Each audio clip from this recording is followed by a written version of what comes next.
हालांकि Iran Israel की जंग में भारत का फोकस ईरान में फंसे भारतीयों को सुरक्षित वापस लाना है और इसके लिए ऑपरेशन सिंधु शुरू किया गया है। ऑपरेशन सिंधु के तहत ईरान की राजधानी तेहरान और दूसरे शहरों से भारत के नागरिकों को बस और दूसरे साधनों से पहले ईरान के पड़ोसी देश ले जाया जा रहा है और फिर वहां से फ्लाइट से भारत लाया जाएगा। आज रात 2 बजे तक ईरान में फंसे 110 स्टूडेंट्स का पहला बैच दिल्ली पहुंच जाएगा। इन स्टूडेंट्स को लेकर इंडिगो की फ्लाइट आर्मेनिया की राजधानी येरेवन से भारत के लिए रवाना हो चुकी है। ईरान पर इजराइल की बमबारी के बाद भारत के इन 110 स्टूडेंट्स को सड़क के रास्ते पहले ईरान के कूम शहर ले जाया गया। वहां से ये इंडियन स्टूडेंट्स आर्मेनिया की राजधानी येरेवन पहुंचे और आज येरेवन से ये छात्र दिल्ली के लिए निकल गए। ईरान में लगभग 1500 भारतीय छात्र पढ़ते हैं। इनमें काफी तादाद कश्मीरी लड़कियों की है जो वहां मेडिकल की पढ़ाई के लिए गई हैं। ईरान से 600 स्टूडेंट्स का एक और ग्रुप कूम शहर से आर्मेनिया के लिए रवाना हुआ है।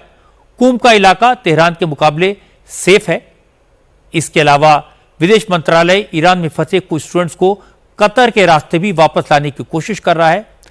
आर्मेनिया से भारत के लिए रवाना हुए स्टूडेंट्स ने येरेवन एयरपोर्ट से मैसेज भेजकर ऑपरेशन सिंधु के लिए सरकार और विदेश मंत्रालय का शुक्रिया अदा किया। We are currently at the Yerevan International Airport, Armenia. We are being evacuated back to India. We are thankful to the MEA and Government of India for evacuating us as soon as possible. सरकार का plan clear है। पहले student को Iran से निकाला जाएगा, इसके बाद ईरान में नौकरी करने के लिए गए भारतीयों और कारोबारियों को वापस लाया जाएगा। भारत सरकार ने ईरान में फंसे छात्रों को पहले ईरान से सुरक्षित आर्मेनिया पहुंचाया, वहां उनके रहने और खाने पीने का इंतजाम किया, फिर इन सब के लिए मुफ्त फ्लाइट की व्यवस्था की। जब ये स्टूडेंट दिल्ली पहुंच जाएंगे तो फिर इन्हें घर तक पहुंचाने का इंतजाम भी सरकार करेगी। मुसीबत में फंसे भारतीयों की सुरक्षा और उनकी सुरक्षित घर वापसी के लिए ऐसा कमिटमेंट काबिल तारीफ है।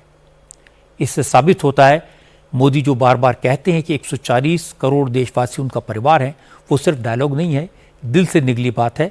इसीलिए प्रधानमंत्री मोदी दुनिया में जहां भी जाते हैं वहां बसे भारतीय प्रधानमंत्री के स्वागत में कोई कसर नहीं छोड़ते।